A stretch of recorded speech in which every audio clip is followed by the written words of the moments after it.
Assalamualaikum warahmatullahi wabarakatuh. Selamat sore pemirsa setia TVRI Sumatera Selatan dimanapun Anda berada. Apa kabarnya Anda semua? Semoga Anda selalu sehat dan semangat menjalani aktivitas hari ini. Dan senang sekali rasanya hari ini saya Desya Rahayu dapat kembali hadir menjumpai Anda selama 60 menit ke depan tentunya dalam program Info Sehat, di mana berbagai informasi mengenai dunia kesehatan akan kami hadirkan dan kami sajikan untuk seluruh masyarakat Sumatera Selatan.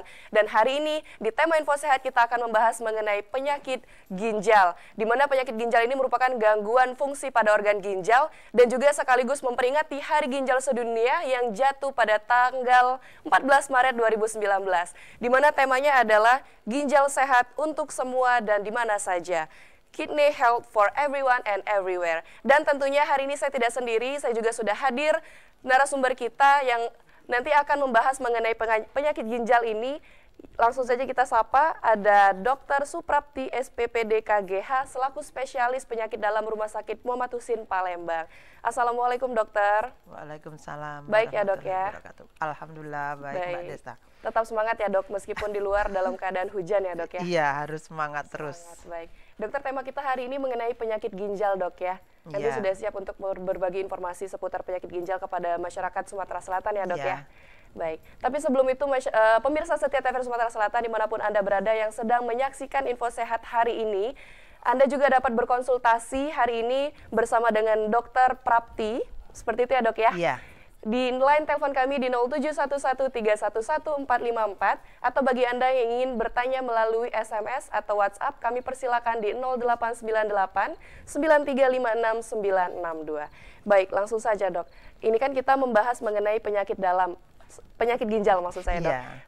Sebelum kita membahas lebih jauh nih dok mengenai penyakit ginjal, bisa dijelaskan terlebih dahulu dok, fungsi utama dari ginjal itu sendiri bagaimana sih dok? Oh iya, terima kasih. Ini Mbak, sebenarnya kita punya ginjal dua. Kalau ginjal itu semuanya berfungsi, dia tidak akan bergejala. Kalau dia satunya diambil atau satunya rusak, itu masih tetap tidak bergejala. Kalau dia sudah 1/15 atau 1/25 atau 1/sekian, pokoknya yang kelainan ginjal tinggal, fungsi ginjalnya tinggal 15% dari kedua-duanya, itu baru bergejala. Nah, fungsi ginjal sendiri itu pertama adalah menyaring zat-zat kimia atau racun yang akan dikeluarkan lewat urin, lewat buang air kecilnya. Kemudian yang kedua dia akan metabolisme protein di dalam ginjalnya, sehingga ginjal itu nanti protein itu bisa kembali diproses di dalam tubuh menjadi baik.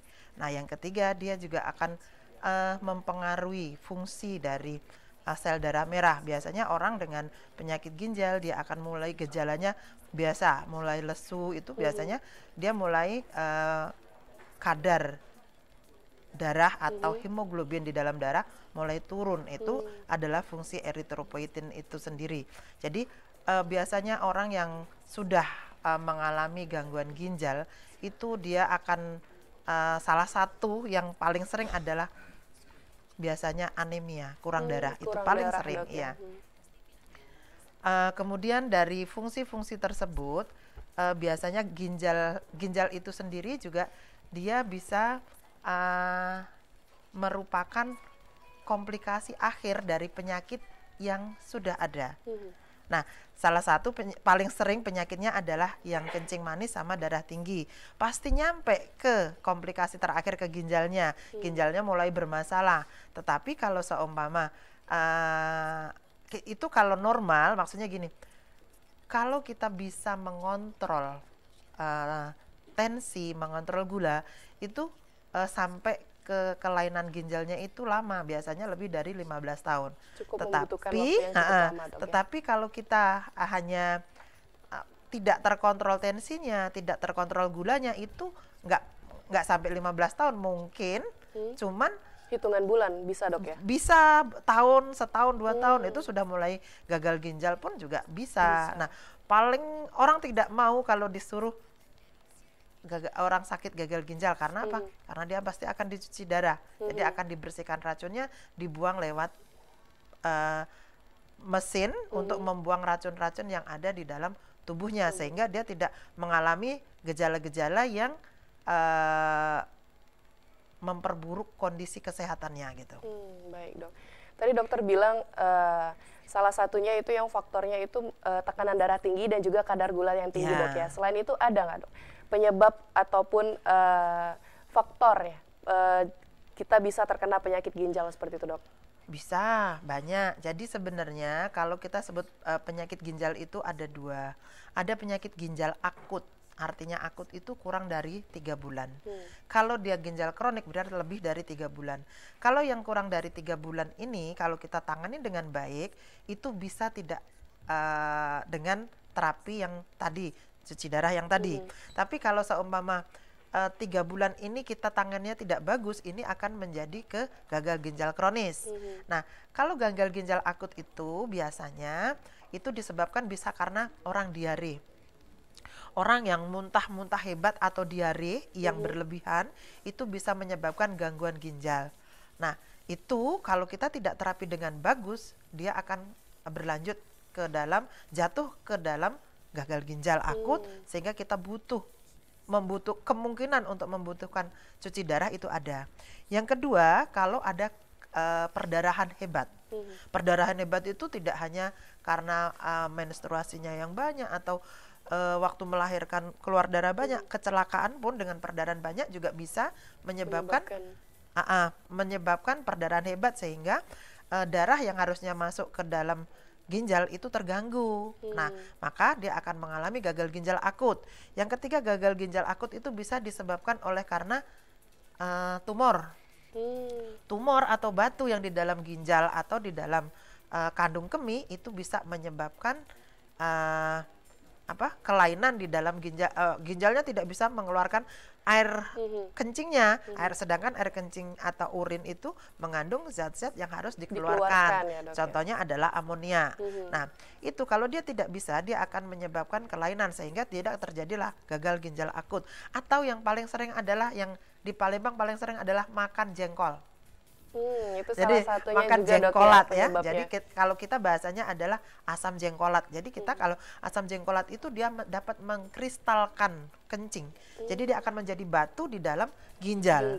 Sehingga itu pertolongan pertamanya adalah kemungkinan nanti kita bisa dengan kita cuci darah dulu, kita lihat, kita observasi, atau kita kasih cairan dulu sehingga kita akan lihat bagaimana reaksinya. Kalau dalam reaksi itu bagus, berarti kemungkinan tidak cuci darah. Tetapi kalau seumpama sudah memerlukan tindakan cuci darah, ya kita akan melakukan tindakan cuci darah dan kita akan evaluasi sehingga nanti hasilnya pasien cuma 2-3 kali cuci darah selesai, tidak akan cuci darah yang seterusnya. Itu yang untuk akut. Sedangkan kalau untuk gagal ginjal kronis itu biasanya itu yang akan terus-menerus. Dan itu kemungkinan harus seminggu 2 kali minimal. Untuk cuci darah itu ya, dok ya? Karena mau buang cairan atau racun yang di dalam tubuh itu harus dibuang. Nah, kalau dia tidak, makanya masuk ke dalam keracunan. Kalau bahasa kedokterannya adalah uremia. Jadi itu bisa yang tadi bisa mual muntah, bisa tambah dia sesek, bisa dia tidak sadar, bisa dia bingung, gelisah, bisa dia kejang, ataupun bisa tidak sadarkan diri.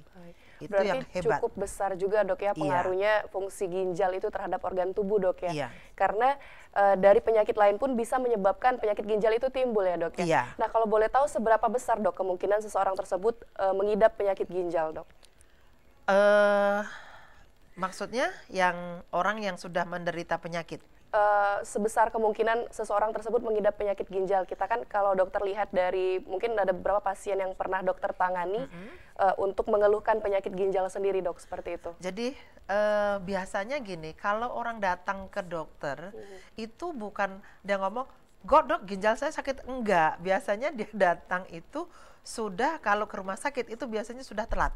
Biasanya sudah ginjalnya yang saya bilang tadi, kalau ginjal itu 2, satu pun hilang, ini tidak akan bergejala. Dia timbul bergejala kalau ginjal ini tinggal 1/4 fungsi. Atau 30% fungsi, itu baru dia bergejala. Kalau selama itu tidak akan bergejala. Nah, makanya kemarin kan kita mau lihat yang gejala ginjal ini kan kita harus melihat tadi, harus di screening, namanya harus di laboratorium, harus dicek dulu apa sih yang perlu dilakukan untuk pemeriksaan ginjal kita gitu ya. Nah, yang kemarin biasanya kita akan melihat adalah urin rutin. Urin rutin itu air kencing yang kita periksa secara makroskopis atau mikroskopis di laboratorium. Nah, yang biasanya kasat mata itu adalah jumlah air kencing. Jumlah air kencing dalam 24 jam itu berkurang. Normalnya orang dewasa ataupun anak-anak itu sekitar 1 liter sampai 1,5 liter itu normal. Nah, kalau sudah mulai berkurang itu kita sudah mikir, apa saya salah ya, apa kurang minum, biasanya kayak gitu. Nah, biasanya kita akan nasihatin dulu, coba minumnya dulu gitu. Minumnya teratur. Terus sehari kita itu 8 akan gelas, Dok ya. Ya, 8 sampai 10 gelas. 10 gelas. Nah, kalau itu aktivitas biasa. Kalau kita aktivitas kita yang berlebihan seperti kita olahraga yang mengeluarkan keringat banyak, itu juga harus ditambah. Jadi itu penambahan yang opsional. Jadi bisa, oh saya keringat saya cuma sedikit, berarti mungkin tidak cukup dengan 8 sampai 10 gelas. Tapi kalau saya lebih banyak, keringat saya banyak, ya berarti saya harus nambahi mungkin 500 atau berapa berdasarkan keringat dia yang keluar. Nah, cara ngitung yang paling mudah untuk jumlah minum adalah sebanyak berapa dia kencing itu keluar atau air kencing itu keluar, kira-kira kita bisa ngira-ngira ditambah dengan 500 cc air. Jadi bisa kan berapa? Oh, saya 5 kali gitu, berarti oh kemungkinan saya 5 gelas, saya kencing sekali sekian. Jadi kan bisa mengira-ngira karena kita sudah terbiasa. Nah, begitu kita sudah mulai berkurang, nah itu yang harus kita perhatikan ya. Dok, ya. Baik. Nah, kalau masalah faktor turunan, Dok, itu berpengaruh juga nggak, Dok, terhadap penyakit ginjal? Faktor turunan di sini biasanya paling sering adalah faktor turunan darah tinggi, kencing manis, Dok, ya. Kemudian batu, kemudian ada yang disebut dengan lupus nephritis, lupus erythematosus sistemik, itu yang nanti bisa ke komplikasi ke ke ginjal. Nah, ini biasanya diturunkan gitu. Nah, infeksi itu sendiri biasanya itu tidak diturunkan, itu biasanya karena pola hidup kita yang tidak bagus. Nah, infeksi yang berkelanjutan dan terapi tidak maksimal itu bisa menyebabkan ginjalnya juga bermasalah gitu. Baik. Nah, tadi kan dokter sudah menyampaikan nih kalau tanda-tandanya itu selain air kencingnya kita juga berkurang ya, Dok ya, seperti itu, dan juga tekanan darah tinggi, gula darah tinggi seperti, Dok. Adakah tanda-tanda lain yang bisa mungkin kita deteksi sendiri, Dok, selain dari air kencing yang berkurang tadi, Dok? Sebenarnya kalau gejala umumnya ya, gejala umum yang sudah penyakit ginjal itu kadang tidak bergejala. Kalau seumpama kita mulai ada riwayat bapak kita tahu kita darah tinggi, tapi kita biasanya nensinya tidak pernah tinggi gitu ya. Kemudian atau kencing manis, keluarga kita ada kencing manis, tapi gula darah saya bagus-bagus saja gitu ya. Nah, tetapi kalau kita sudah mulai mual-mual ya, mual-mual terus gitu, itu biasanya orang akan sakit mah itu gitu. Tapi boleh, cuman kita harus waspada. Kalau kita kasih obat mah sekali 2 kali tidak berkurang, itu tadi kita wajib hukumnya untuk pemeriksaan fungsi ginjalnya. Karena siapa tahu dengan kita tambah mual-mual, tambah seperti itu, fungsi ginjal kita sudah mulai meningkat. Walaupun kita, aku normal kok, aku nggak ada apa-apa kok. Nah, yang itu tadi kadang pasien itu nggak ada darah tinggi, tidak, ada kencing manis, tidak, tetapi loh kenapa tiba-tiba kok fungsi ginjalnya naik gitu. Nah, itu mungkin tadi karena infeksi yang tidak lama. Nah, kemudian yang kita terapi tidak bagus, makanya jadi ke penyakit ginjal gitu. Baik, nanti akan kita teruskan ya, Dok ya. Ini juga merupakan suatu informasi baru nih, terutama untuk masyarakat Sumatera Selatan yang sedang menyaksikan Info Sehat hari ini. Salah satu tandanya juga mual-mual, Dok ya. Itu bukan berarti salah satu terdeteksinya mah, melainkan juga bisa penyakit ginjal itu sendiri ya iya. dok ya. Baik, untuk pemirsa setia TVRI Sumatera Selatan yang sedang menyaksikan Info Sehat, jangan kemana-mana karena Info Sehat akan kembali sesaat lagi. Tetaplah di Info Sehat.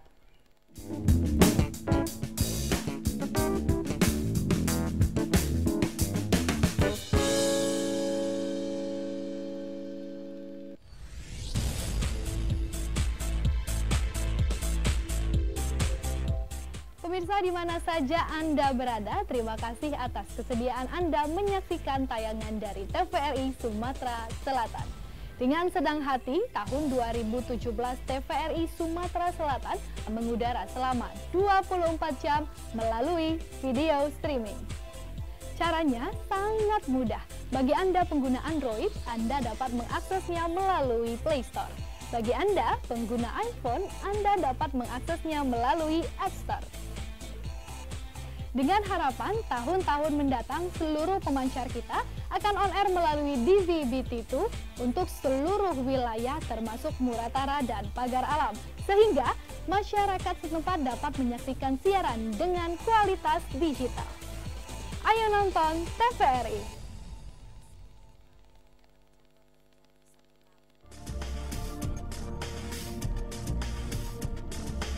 Manusia terus melakukan informasi-informasi terkini dalam dunia teknologi. Untuk membantu mempermudah dalam hampir segala aspek kehidupan. Selalu perbaharui informasi Anda seputar teknologi hanya di TVRI Sumatera Selatan.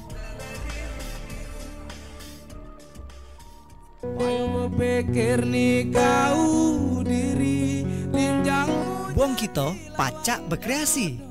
Kamu nggak percaya? Buktikan dan saksikan aksi dari Wong Kito dalam kreasi Wong Kito. Nyentikan gadis badan teguh.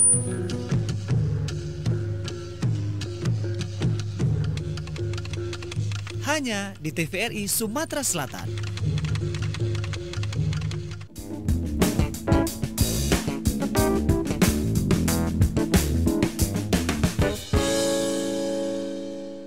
Pemirsa, terima kasih Anda masih bersama kami di Info Sehat. Tentunya di edisi hari ini mengenai awas penyakit ginjal bersama dengan narasumber kita yaitu Dr. Suprapti SPPD KGH selaku spesialis penyakit dalam Rumah Sakit Muhammad Palembang. Dan bagi Anda yang sedang menyaksikan Info Sehat hari ini, kami mengundang Anda kembali untuk berkonsultasi hari ini secara gratis langsung di line telepon kami di 07113114454 atau bagi Anda yang bertanya melalui pesan atau WhatsApp, kami persilahkan di 0898 9356 962.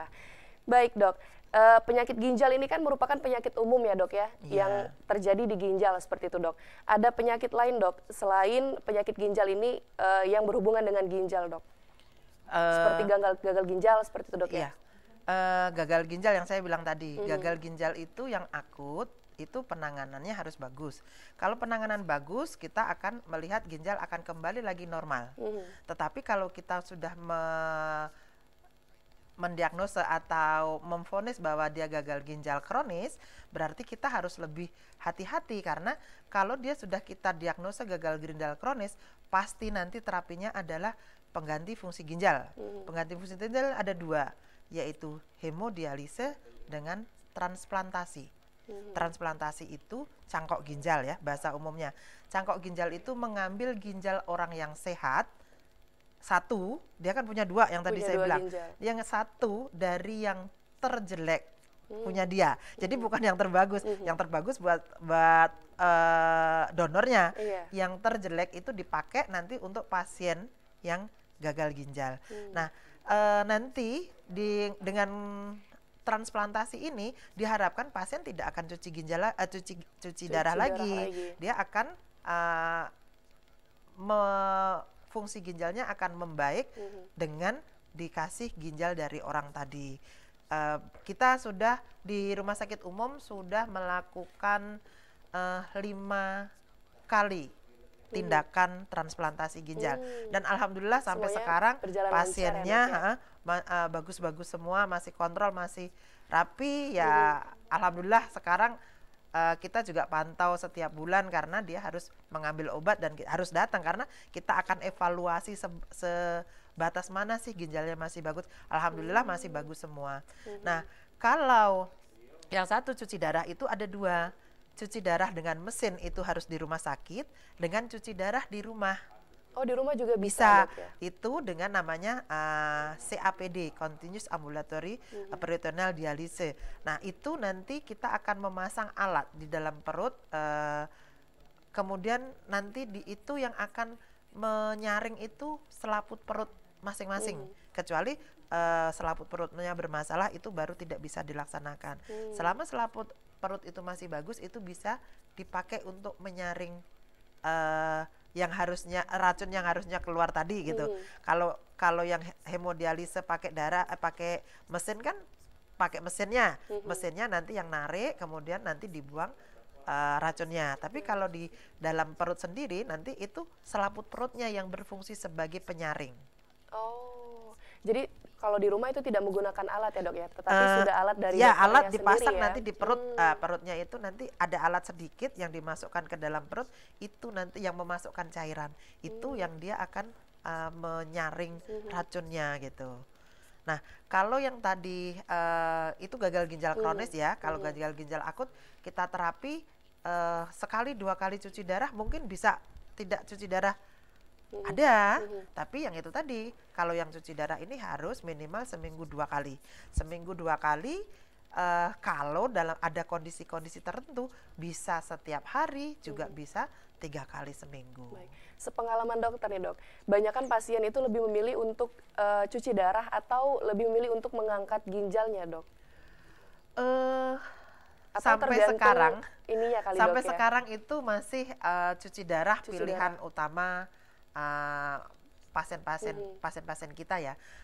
Cuman itu tadi, karena pilihannya mereka juga mungkin belum paham. Kalau kita kasih pengertian bahwa cangkok ginjal itu sebenarnya jatuhnya lebih hemat, lebih enak, tetapi orang masih berpikiran nanti kalau ginjal saya diambil, saya bagaimana gitu. Nah, makanya kalau biasanya saya yang mau cangkok jadi donor itu saya akan jelaskan sejelas-jelasnya sehingga orang tahu bahwa ini nggak apa-apa gitu loh. Diambil nggak apa-apa, masih sehat kok, buktinya ya masih baik-baik saja sampai sekarang. Kecuali ada penyakit penyertanya. Mungkin kita nggak tahu. Pas kita cek ini bagus semua, tapi besok-besok ada penyakit lain kan kita nggak ngerti. Karena memang betul. kita nggak meriksa semua, maksudnya nggak meriksa, nggak harus periksa yang Seluruh organ lebih tubuh canggih ya, gitu. Dok, ya? Jadi kita cuma memeriksa fungsi ginjalnya, bagaimana kalau nanti dipakai ternyata bagus, ya akan kita pertimbangkan itu gitu. Nah, satu lagi adalah biayanya yang mahal. Lebih mahal cuci darah, Dok, ya? Atau ya, orang sementara ini yang orang untuk donor itu sementara belum ditanggung oleh BPJS, jadi itu masih kendala untuk biaya untuk orang mau Cangkok donor, ginjal ya ya, cangkok Dok, ya? ginjal. Tapi kalau mau dihitungkan secara total antara cuci darah dengan cangkok, itu akan lebih hemat cangkoknya daripada cuci Dok, ya? darahnya. Baik. Nanti kita bahas lagi, Dok, ya. Tapi terlebih dahulu kita jawab dulu pertanyaan yang sudah masuk di WhatsApp kita dari 0813 80 10 9 sekian. Dok, mau tanya, kalau kita kurang minum air putih dan mengkonsumsi obat-obatan dapat mempengaruhi fungsi ginjal. Terima kasih, Dok. Terima kasih.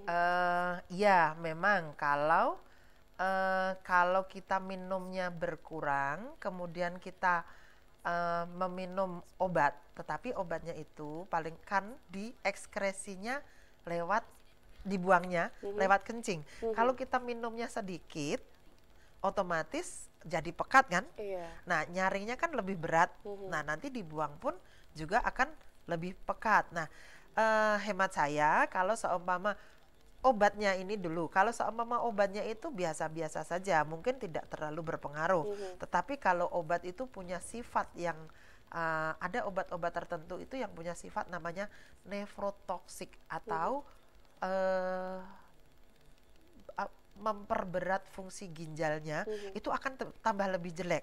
Kalau kita sudah minum obat pakai, tapi kalau sudah minumnya berkurang, kemudian minum obatnya banyak, apalagi obatnya yang nefrotoksik, itu akan kerusakan ginjalnya akan lebih besar. Besar. Tetapi kalau pada pasien-pasien dengan gagal ginjal yang sudah cuci darah, biasanya dia akan dikasih obat. Obat sebagai satu biasanya untuk nurunkan darah. Dua biasanya untuk vitamin untuk mulai produksi, karena tadi saya bilang ginjal itu bisa untuk kalsiumnya. Nah, di situ kita akan memberikan kalsium, kita akan memberikan pel tambah darah karena darah yang diproduksi dari ginjal sendiri itu berkurang. Kemudian mungkin juga ditambah dengan obat-obatan seperti obat kencing manis. Nah, itu semuanya kalau pada pasien yang sudah cuci ginjal itu hampir tidak bermasalah. Karena apa? Karena kita akan buang lewat cuci darah tadi. Jadi tidak terlalu bermasalah. Kalaupun kan biasanya kalau orang cuci darah itu buat saya adalah dikurangin minumnya. Karena apa? Begitu dia minum banyak, apa yang akan terjadi? Dia kan kencingnya sudah mulai berkurang, sehingga akan menyisakan cairan itu yang numpuk, bisa di perut, kemudian bisa turun ke bawah, bisa nanti jadi badannya bisa lebih besar. Karena apa? Karena air. Nah, itu yang karena orang yang gagal ginjal sudah cuci darah itu akan dikurangi minumnya, gitu. Kalau enggak ya dia nggak bisa pasti dia akan sesek terus atau bengkaknya bertambah. Karena apa? Airnya banyak. Airnya bisa mengendap di ya, dalam betul. ya, Dok, ya. Nama kalau bahasa kita adalah adanya cairan menumpuk di perut atau asites. Baik. Yang dokter jelaskan tadi kan mengenai obat yang di bawah naungan dokter, istilahnya dari resep dokter seperti itu, Dok. Iya. Kalau obat-obat yang ada di pasaran seperti itu, Dok, misalnya ada obat penambah darah ataupun dan sebagainya yang tidak di bawah dokter seperti itu, apakah itu juga berpengaruh atau tidak, Dok? Penambah darah, seumpama pasien yang tambah darah itu, saya juga nggak ngerti tambah darah itu yang mana dulu. Biasanya kita kasih vitamin untuk tambah darah, biasanya untuk pada pasien-pasien dengan anemia atau kurang darah, atau pada pasien dengan ibu hamil. Nah, itu kalau kita kasih dengan obat tambah darah sebenarnya tidak terlalu bermasalah. Karena apa? Karena mungkin dari zat tambah darah ini juga bisa mempengaruhi fungsi. Karena apa? Kalau sama dia ginjalnya nggak ada masalah, kan nggak ada masalah. Bagus-bagus saja. Tetapi kalau ginjalnya bermasalah tadi, dia tambah vitamin untuk apa? Untuk memperbaiki darahnya tadi. Karena apa? Ginjalnya tidak maksimal lagi. Boleh dikasihkan vitamin. Buat saya nggak terlalu bermasalah. Baik, Gitu. nanti akan kita teruskan ya, Dok, ya. Iya. Kita angkat terlebih dahulu. Halo, Info Sehat. Ya, selamat sore. Selamat sore, dengan siapa dan di mana? Saya dengan Kuek Kim Siong di Palembang nih. Dengan siapa? Kuek Kim Siong. Belum senyum. Kuek Kim Siong. Oh, baik. Ingin bertanya masalah apa, Pak? Saya pengen tanya sama dokter. Tempoh hari saya pernah nonton di Rumah Sakit Hermina, ditangani oleh Dr. Rofika Dewi. Ginjal saya sebelah kiri tumbuh kista 2,5 cm itu gimana, dokter? Ada bahaya nggak? Baik, Pak, terima kasih. Jadi gini, Pak, kalau ada kista ginjal, kita akan lihat dulu kistanya. Kistanya ini bertambah besar atau tidak. Makanya biasanya kita akan evaluasi. Dan kita biasanya akan cek dulu kencingnya. Kita akan kultur dulu untuk cari apa? Infeksi tidak. Jadi kalau di dalam kencingnya tidak ada infeksi, ada kista, itu kita akan lihat.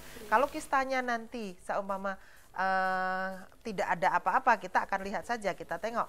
Kalau nanti bertambah besar, otomatis kita akan konsulkan ke bedah urologi. Mungkin nanti ada tindakan tindakan operasi atau apa, saya juga tidak tahu, tetapi kita akan konsulkan kalau kista itu bermasalah. Tetapi kalau tidak, kita akan melihat biasanya itu namanya kalau bahasa kedokterannya adalah kista yang simple atau kista sederhana. Jadi mungkin tidak terlalu berpengaruh besar terhadap ginjal. Tetapi kalau terdapat kistanya banyak, namanya bahasa kita adalah multiple kista, itu kita tinggal menunggu saja, karena kita juga tidak akan bisa ngapa-ngapain. Namanya kalau multiple kista itu kistanya nanti akan tumbuh banyak. bertambah dan itu kita bisa menunggu, kita tidak bisa operasi, nggak akan ada. Nanti kita juga akan konsulkan dulu, ada nggak tindakan untuk bedahnya dari dokter bedah urologi. Tapi kalau tidak ada, kita akan melihat, menunggu dan melihat, tapi kita tetap observasi setiap bulan untuk kenaikan fungsi ginjalnya itu sendiri. Baik, kista tadi termasuk kanker juga ya dok ya? Atau berbeda dok? Sebenarnya kista itu, ya kalau disebut kanker, iya namanya kanker jinak ya. Jadi kita itu namanya suatu benjolan, itu disebutnya adalah kanker atau apa ya? Yang masih istilahnya awal dok ya? Ya, jadi dan juga mungkin ada jinak, berbeda, dok, ya? jinak, ada yang ganas. Nah, nanti kalau kita sudah sebutkan bahwa ada tumor ginjal ganas ya, kita tidak akan ngapa-ngapain, kemo mungkin, tapi mungkin juga tidak. Oh, bukan justru malah cuci darah, tetapi kemo yang dilakukan dok ya? Kalau memang itu ada kankernya gitu. Baik, nanti akan kita teruskan lagi ya dok ya. Ya. Untuk pemirsa setia TVRI Sumatera Selatan yang sedang menyaksikan Info Sehat, jangan kemana-mana, nanti akan kita kembali lagi tentunya di Info Sehat.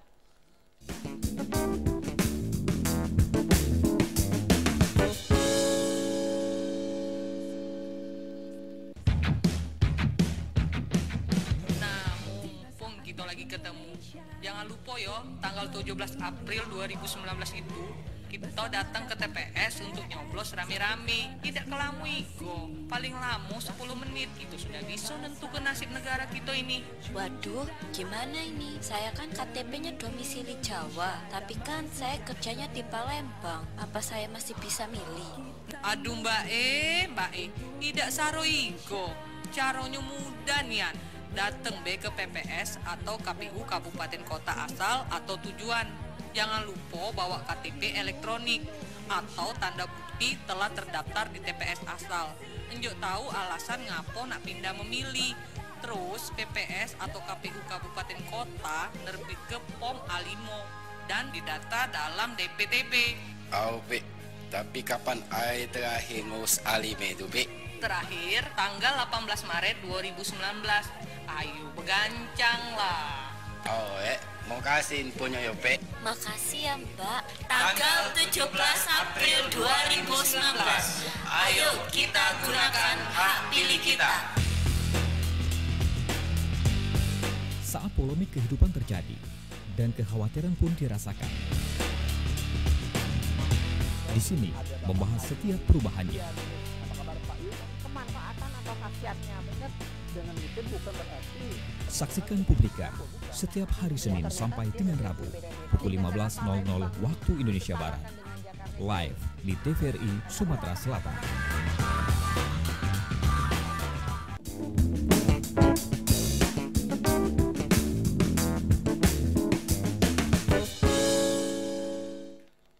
Pemirsa, terima kasih Anda masih bersama kami di Info Sehat. Dan bagi Anda yang ingin bertanya mengenai Info Sehat hari ini dengan tema Awas Penyakit Ginjal, langsung di line telepon kami di 07113114454. Atau bagi Anda yang bertanya melalui pesan atau WhatsApp, kami persilakan di 0898 9356 962. Dan tentunya narasumber kita masih yang sama, yaitu Dr. Prapti dari Rumah Sakit Umat Husin ya dok ya.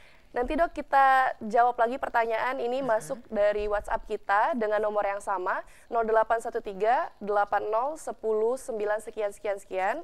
Mau tanya lagi dok, gimana tanda-tanda kita terkena gagal ginjal dan batu ginjal dok?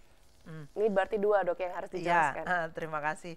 Mungkin batu ginjal dulu ya. Batu ginjal itu adalah istilah awam ya. Tapi kalau kita biasanya batu ginjal itu kalau orang awam bisa di mana saja, bisa di ginjalnya, bisa di saluran ginjal, bisa di kandung kemih, atau bisa di saluran kemih bawah. Jadi ada, jadi namanya uretra. Gejala paling sering atau paling khas adalah nyeri pinggang, nyeri pinggang yang hilang timbul, atau juga dengan kencing yang disertai dengan darah. Atau rasa sakit dok ya, bisa atau juga. pedih, pedih sewaktu atau sesudah buang air kecil.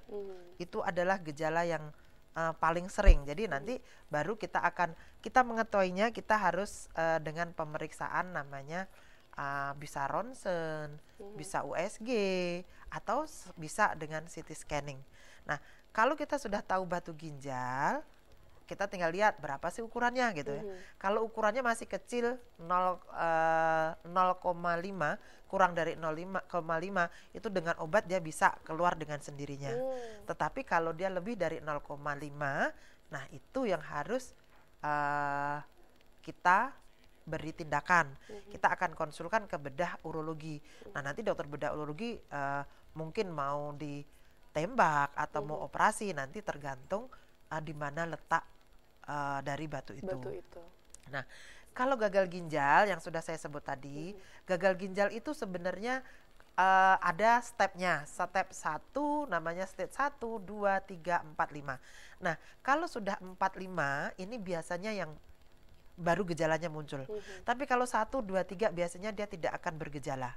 Nah, kalau sudah 4 ke 5 itu tadi gejalanya bisa mual-mual, bisa sakit kepala, bisa dengan sesak nafas, bisa dengan tidak sadar, bisa dengan kejang-kejang pun bisa. Kejang-kejang juga termasuk salah satunya, Dok ya? Bisa, karena apa? Karena urium kreatininnya yang tinggi ditambah dengan elektrolitnya yang berkurang atau berlebihan itu bisa mempengaruhi terjadinya kejang gitu. Baik. Semoga terjawab ya, Dok ya. Iya. Baik, Dok, seperti halnya dengan penyakit kanker, Dok ya, tentunya ada stadiumnya juga, Dok ya. Tidak semerta-merta kita langsung mendiagnosa, wah ini penyakit ginjal harus dilakukan cuci darah ataupun kemo ataupun sebagainya, Dok ya. Nah, boleh dijelaskan, Dok, kalau penyakit ginjal sendiri adakah stadiumnya dan cara penanganannya bagaimana, Dok? Iya, gagal ginjal sendiri ada stadiumnya 1. Baik, nanti akan kita teruskan, Dok, kita angkat telepon terlebih dahulu. Halo, Info Sehat. Selamat sore, dengan siapa dan di mana? Sofian dari Muara Enim. Baik, Pak Sofian ingin bertanya apa, Pak? Tanya nih apa? Kalau malam itu sering batuknya itu sekitar dari jam 12 sampai pagi. Nah, kalau ini apa? Tapi pada saya berkeringat, kalau saya berkeringat, itu batuk gitu. Saya tanyakan. Itu saja, Pak. Baik, terima kasih Pak Sofian. Pak Sofian tadi bilang sering batuk, Bu, dan batuknya itu dari malam ke pagi, dan kalau dia keringat itu batuk juga, kayak gitu, Dok. Iya, terima kasih Pak Sofian. Mungkin gini, kalau kita batuk malam hari itu ada beberapa penyakit yang kita bisa mengira-ira gitu ya. Bisa saja dia kena jantung, bisa dia kena serangan asma, jika bisa karena dia ada sumbatan. Jadi dia ada sumbatan di jantung atau di paru-parunya yang menyebabkan dia harus terbatuk atau terbangun dari tidurnya sampai pagi. Nah, itu paling sering bisa dengan tadi. Kalau mungkin jantungnya yang bermasalah, makanya harus tahu dulu ada tidak dia darah tinggi, ada enggak keluarganya yang asma, itu harus ditanyakan dulu. Atau juga bisa, tapi kalau untuk gejala yang keringat malam itu saya tidak tahu keringat malamnya yang seperti apa, karena ada gejala-gejala pasien dengan keringat malam yang banyak itu mengarah suatu penyakit gitu. Nah, ini harus ketemu dulu dokternya, sehingga untuk bertanya atau untuk menjelaskan itu lebih jelas. Kalau begini kan kita nggak ngerti apa sih yang mau disampaikan atau apa keluhannya lagi gitu. Jadi kalau boleh saya menasihati Pak Sofian, coba Pak Sofian datang ke dokter dulu. Apa sih? Ya, jadi kenapa dia itu mungkin ya salah satu tadi yang saya sebutkan tadi, jangan-jangan dia dapat serangan asma atau jangan-jangan dia memang punya ada riwayat alergi. Kalau riwayat alergi paling sering adalah bisa dari batuk tengah malam jam 2 itu sampai pagi bisa. Karena dia adalah dingin. Karena dingin dia mulai terjadi ada obstruksi, ada sumbatan di saluran napas sehingga dia membuat dia rangsangan untuk batuk. Baik. Berarti itu bukan salah satu tanda-tanda penyakit ginjal, Dok ya, melainkan itu asma, Dok ya. Namun bisa asma, bisa jantung. Jadi makanya saya nggak tahu harus ketemu dulu. Kalau ketemu Harus kita mungkin konsultasi, Dok, ya. bisa melihat, oke mungkin ke arahnya sini gitu. Baik. Kalau cuman begini kita hanya mengira-ira saja, jadi kita nggak bisa besar ke sini, enggak. Baik, mungkin untuk Pak Sofyan tadi untuk lebih jelasnya langsung saja datang ke Rumah Sakit Muhammad Husin, Dok, ya, untuk berkonsultasi. Boleh. Biar tahu nih, Dok, ya, diagnosa apa yang pas. yang pas seperti itu. Baik, bisa dijelaskan lagi, Dok, mengenai stadium tadi, Dok? Oke, kita balik ke stadium penyakit ginjal. Yang penyakit ginjal tahap akut, penyakit ginjal akut itu ada 3 tahapnya. Ada stage 1, stage 2, stage 3. Nah, stage 1 itu kita hanya melihat dan kita akan terapi. Stage 1 itu biasanya dia tidak akan bergejala. Stage 2 juga tidak akan bergejala. Begitu dia step 3, itu gejalanya. Kalau yang akut tadi, kencingnya mulai berkurang, kemudian dia ada sesak nafas, dia kemudian ada bisa dengan nafas yang cepat dan dangkal. Nah, kemudian bisa juga dengan tidak sadar. Itu yang akut, ada 3. Kalau dia kronis itu ada 5. Ada stage 1, stage 2, stage 3, stage 4, stage 5. Kalau sudah stage 5 kita sudah sebut dengan gagal ginjal terminal. Itu artinya obatnya cuci darah tadi atau pengganti transplantasi. Nah, tapi kalau yang 1, 2, 3 nanti akan kita teruskan, Dok, ya. Ya. Sepertinya ada telepon masuk lagi. Halo, Info Sehat. Halo, selamat sore. Selamat sore, dengan siapa dan di mana, Pak? Saya Taslim dari Prabu Mulyo. Pak Asim? Saya mau... Pak Naslim, baik. Ingin bertanya mengenai apa, Pak? Saya ini kena ada penyakit diabetes. Nah, sudah berulang kali saya berobat di dokter, tapi diabetes saya ini nggak ada turun-turunnya. Tidak ada perubahan seperti itu, ya? Kalau tiap malam, kencingnya, buang air kecil itu selalu banyak, Mbak. Nah, jadi solusinya saya tuh minta pendapat sama ibu dokter. Terima kasih, Dan Pak. gitu aja, Mbak. Iya, Ya. terima kasih, Pak. Waalaikumsalam warahmatullahi wabarakatuh. Terima kasih, Pak. Jadi gini, Pak Naslim, kalau gula Bapak tidak terkontrol bagus, artinya apa? Mungkin pemberian obatnya yang tidak tepat, kurang tepat, bukan tidak tepat, kurang tepat. Jadi pemberian obat pertama dimulai dari obat makan. Obat makan, olahraga, diet. Itu obat terapi. Terapinya ada yang diet, ada olahraga, kemudian obat. Kalau obat oral atau obat makannya tidak cocok, kita akan pakai insulin. Nah, insulin ini ada 2 macam. Ada insulin yang untuk malam, ada insulin untuk pagi, siang, sore. Jadi kita akan bahasa kedokterannya untuk gula basal gula yang 24 jam dan untuk gula yang sesaat atau yang pagi, siang, sore kita makan. Nah, itu nanti insulin itu akan mengontrol obat. Di samping tadi tetap diet sama olahraganya. Baik. Nah, nanti takutnya gini, Pak Naslim, ya. Takutnya begini.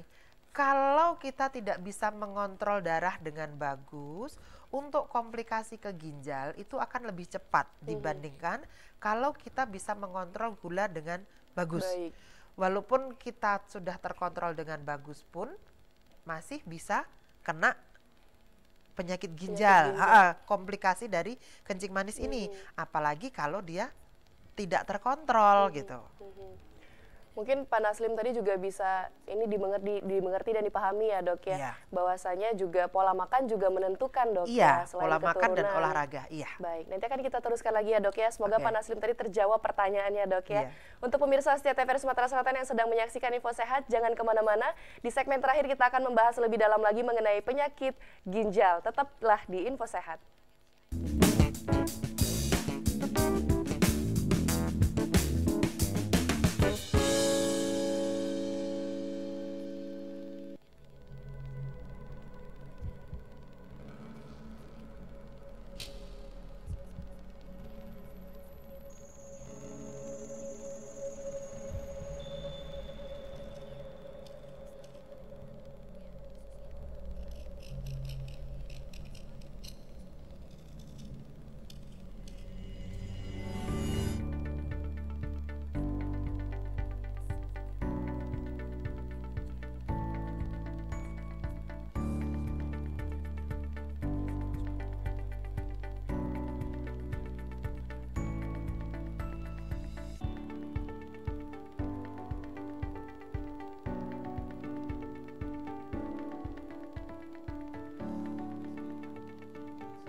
Pemirsa, terima kasih Anda masih bersama kami di segmen terakhir di Info Sehat mengenai penyakit ginjal.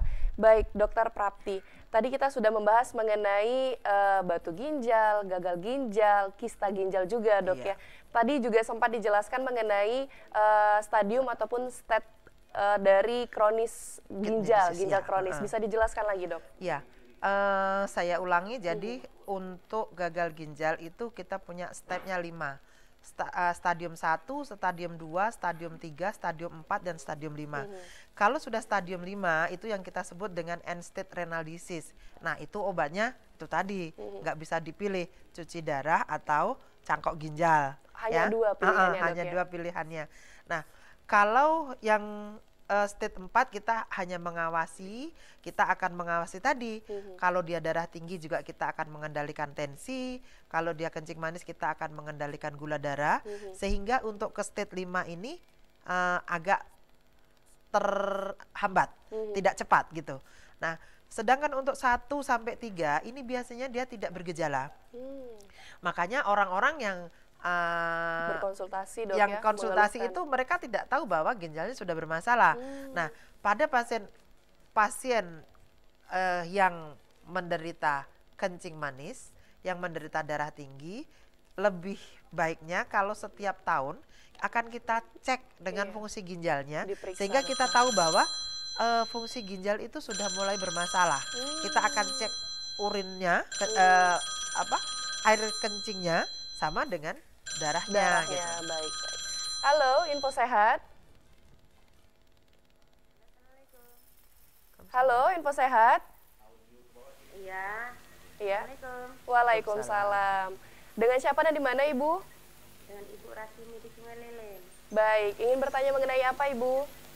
Oh iya, gini mau tanya, ini keluar dari tema, saya mau menanyakan masalah sakit minum.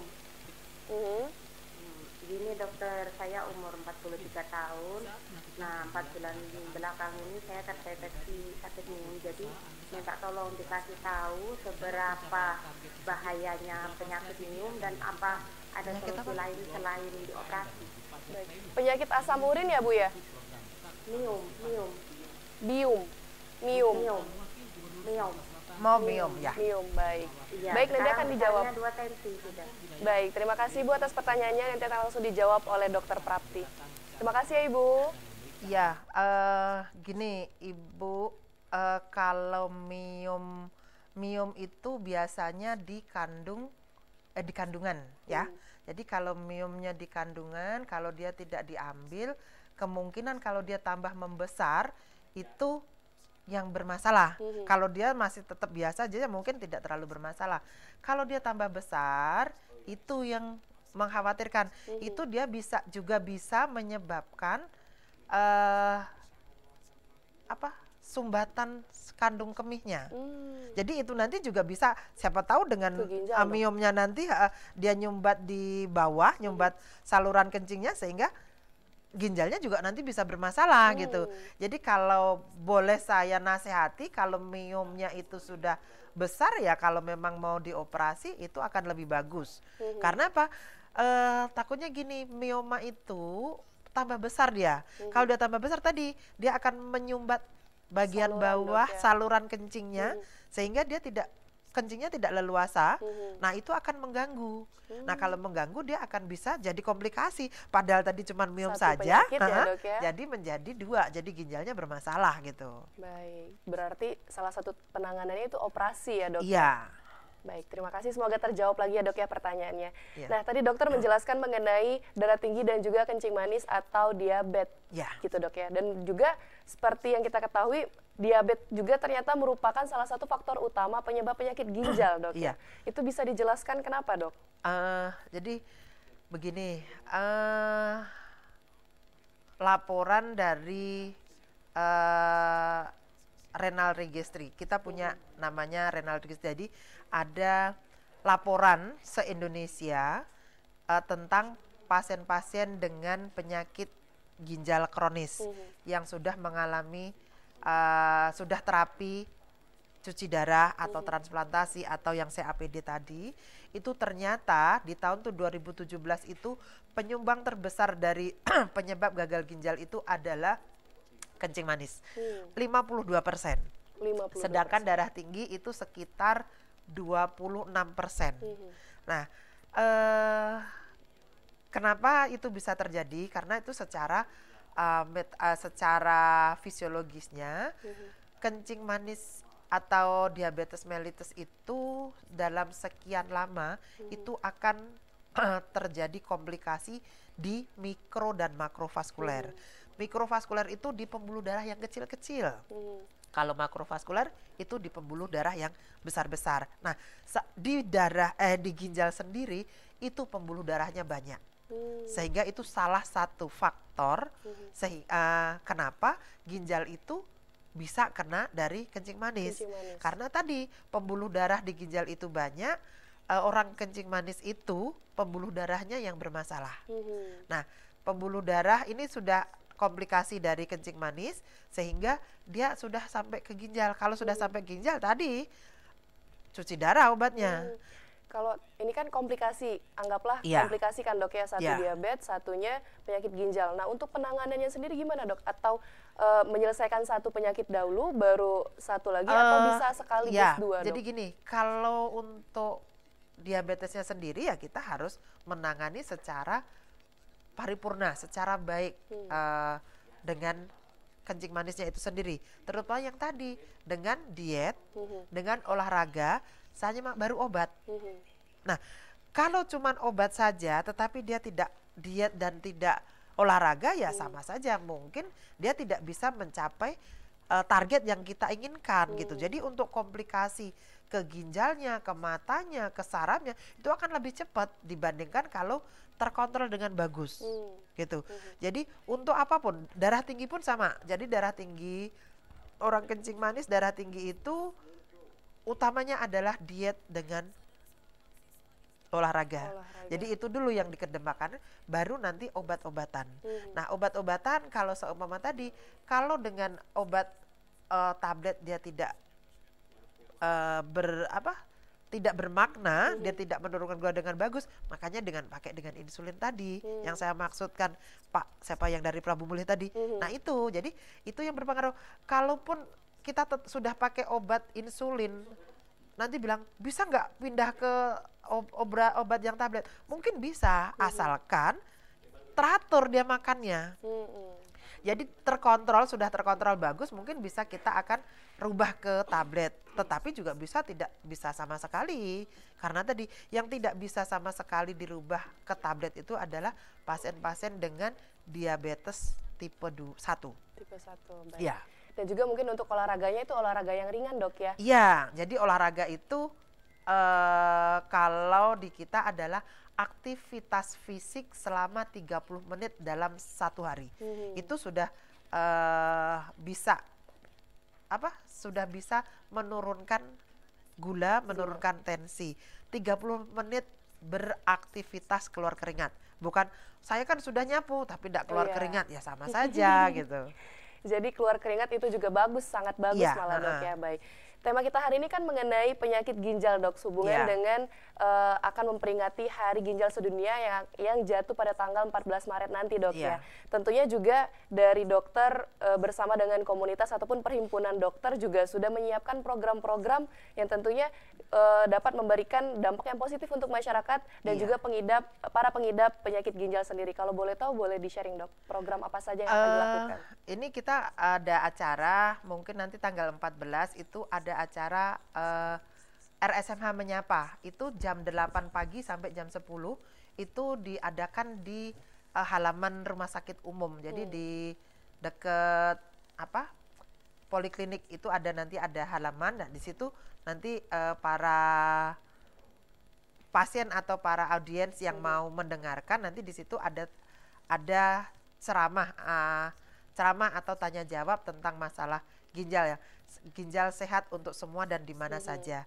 Nah, untuk tanggal 17 itu Pernefri Sumatera Selatan itu mengadakan acara di puncaknya di Rumah Sakit Akagani. Di situ nanti kita akan 17 Maret. 17 Maret di situ jam 8 sampai selesai. Itu diutamakan yang pasien yang gagal ginjal, yang sudah menjalani hemodialisa. Baik. Ada lagi dok program lain selain tadi tanggal 14 Maret itu khusus untuk ini dok ya pasien rumah sakit Murusin. Iya. Kalau untuk tanggal 17 itu mungkin masyarakat umum boleh ikutan juga dok ya? Kalau tanggal 17 saya nggak begitu ini karena ini wewenangnya adalah wewenang dari rumah sakit Akagani, jadi kita nggak pasien saja kayaknya. Baik. Pemirsa Setia TVRI Sumatera Selatan dimanapun Anda berada, tidak terasa sudah 1 jam kami menemani Anda di Info Sehat, tentunya edisi hari ini yaitu mengenai penyakit ginjal. Terima kasih juga untuk Dr. Prapti yang sudah menyempatkan hadir di studio TVRI Sumatera Selatan, yang sudah berbagi informasi mengenai penyakit ginjal ya dok ya. Iya. Sudah sangat jelas sekali kita mengenai penyakit ginjal ini dok ya. Dan juga untuk pemirsa Setia TVRI Sumatera Selatan yang sedang menyaksikan Info Sehat hari ini, terima kasih sekali Anda sudah menyaksikan Info Sehat. Semoga apa yang disampaikan oleh narasumber kita dapat bermanfaat bagi kita semua. Akhir kata, saya Desya Rahayu mewakili seluruh kerabat kerja yang bertugas pamit undur diri dari hadapan Anda. Dan jangan lupa tetap saksikan Info Sehat dan juga program-program lainnya tentunya hanya di TVRI Sumatera Selatan. Wassalamualaikum warahmatullahi wabarakatuh. Selamat sore dan sampai jumpa.